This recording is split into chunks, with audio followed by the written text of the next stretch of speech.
Pernah nyari tahu soal nama-nama yang ada di balik kemasan sabun muka atau kosmetik kamu nggak? Aku tahu ini malesin, udah tulisannya kecil, banyak, namanya susah pula. Tapi rasanya sekarang kita perlu lihat kandungan-kandungan di produk kosmetik dan perawatan tubuh. Kenapa? Karena bisa aja ada komponen mikroplastiknya. Iya, beberapa penelitian nyebut kalau ada partikel plastik yang sengaja dimasukkan ke dalam produk kosmetik. Konon karena material itu dinilai murah dan bisa bikin kulit tampak halus. Padahal efeknya mengerikan. Gak cuma buat lingkungan, tapi juga ke kesehatan si pemakai. Kita bakal bahas lebih lengkap di Newsroom 63B kali ini. Jangan lupa subscribe YouTube Tirto dan follow Instagramnya, biar kamu gak ketinggalan info-info yang menarik dan tentunya relate buat kita semua.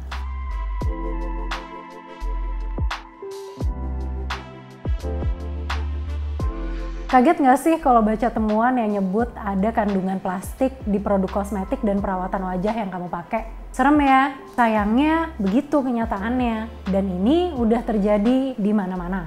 Pada 2019, Plastic Soup Foundation, lembaga swadaya masyarakat yang berbasis di Belanda, melansir hasil penelitian yang nyebut ada partikel plastik dalam krim anti kerut pengencang kulit wajah. Menurut penelitian itu, di dalam sebotol krim berukuran 50 ml, ada 1,48 juta partikel plastik yang berjenis polietilen. Si peneliti bikin simulasi. Ketika seseorang mengaplikasikan krim ke wajah, maka dia sedang mengoleskan 90.000 partikel plastik ke kulit. Di India ada juga penelitian serupa. Bahkan ini beritanya baru terbit Maret lalu. LSM Toxic Link nyebut 20 dari 35 sampel produk pembersih wajah yang dijual di India mengandung partikel plastik berjenis polymers. Di Inggris, kejadiannya juga mirip-mirip. Greenpeace pernah nyebut bahwa partikel plastik ditemukan dalam produk pembersih dan perawatan wajah yang dijual di sana. Oke, jadi plastik ini kan jenisnya ada banyak ya? Nah, yang terkandung dalam produk kosmetik dan perawatan wajah adalah jenis mikroplastik atau plastik yang ukurannya kurang dari 5 mm. Dan gimana ceritanya bisa ada mikroplastik? Peneliti bilang mikroplastik bisa muncul dari pecahan atau uraian sampah plastik. Nah, menurut laporan United Nations Environment Program atau UNEP, sejak 1990-an, banyak perusahaan kosmetik yang pakai mikroplastik dan manik-manik mikro atau microbeads sebagai bahan pembuatan produk pembersih tubuh, wajah, dan produk kosmetik. Alasannya murah dan diklaim berguna. Beat the Microbead nyebut mikroplastik emang bisa membantu memberikan sensasi kelembapan dan kelembutan pada kulit. Mikroplastik juga membantu memadatkan tekstur produk kosmetik. Ya, sebenarnya fungsi-fungsi itu juga bisa didapatkan dari bahan-bahan alami. Tapi ongkos produksinya nggak semurah kalau pakai plastik.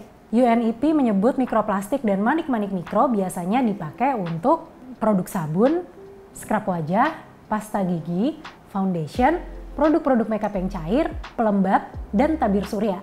Nah, ini tentu bikin para aktivis lingkungan sebel. Ya udah jelas plastik berdampak buruk terhadap lingkungan. Dan ujung-ujungnya ke kesehatan manusia juga. Kalau buat lingkungan udah jelas ya, nggak usah jauh-jauh deh. Nih, kita lihat lagi berita soal pencemaran mikroplastik di perairan Teluk Jakarta.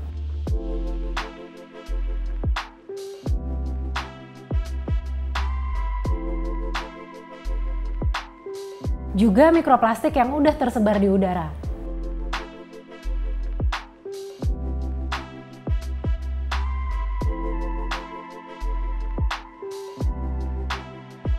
Itu udah jelas punya efek negatif ke organ-organ tubuh makhluk hidup. Soal kosmetik juga gitu. Coba kita simak lagi analisa Beat the Microbead. Ketika seseorang pakai produk pembersih yang ada mikroplastiknya, kandungan mikroplastik itu bisa masuk ke sistem saluran air yang berujung ke laut. Kandungan ini kemudian diserap sama hewan-hewan laut yang nggak bisa bedain mana makanan dan mana plastik. Akhirnya, mikroplastik itu masuk lagi ke pencernaan kita lewat hewan-hewan laut yang kita konsumsi. Kalau dari sisi kesehatan, kita bisa lihat contoh kasus lipstik.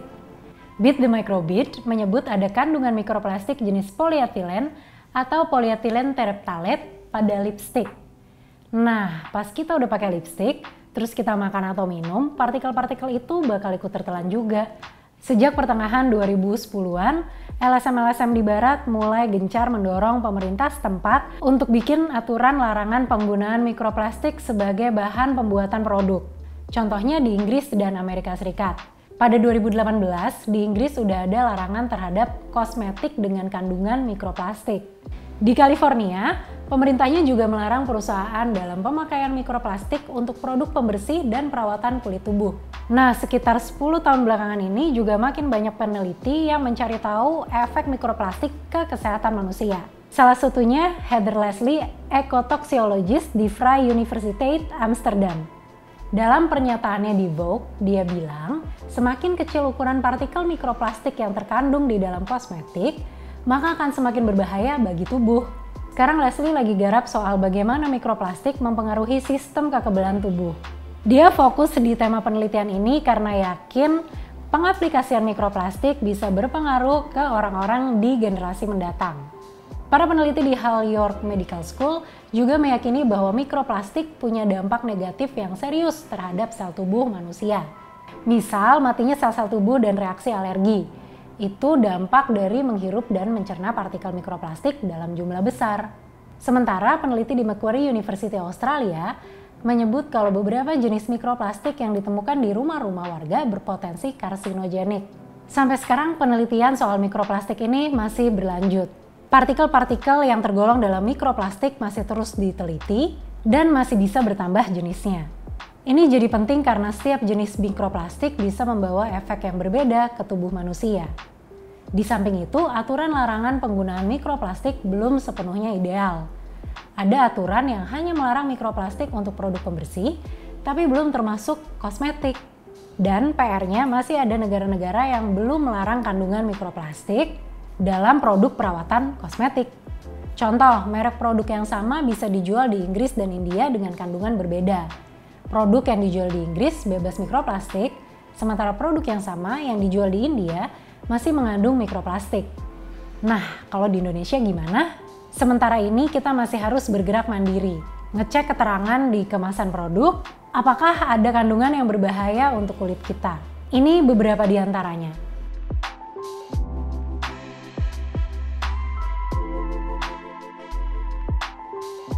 Dan udah ada aplikasinya juga kok buat ngecek, jadi nggak usah ribet-ribet baca. Ya, semoga kedepannya muncul riset-riset soal kandungan mikroplastik di produk perawatan wajah dan tubuh yang kita pakai sehari-hari ya. Kelar nonton video ini, coba kamu cek kandungan dalam produk perawatan yang kamu pakai ya. Terus coba share juga pendapat kamu di kolom komentar. Apa sih yang bisa kita lakukan bersama-sama untuk nyetop penyebaran mikroplastik?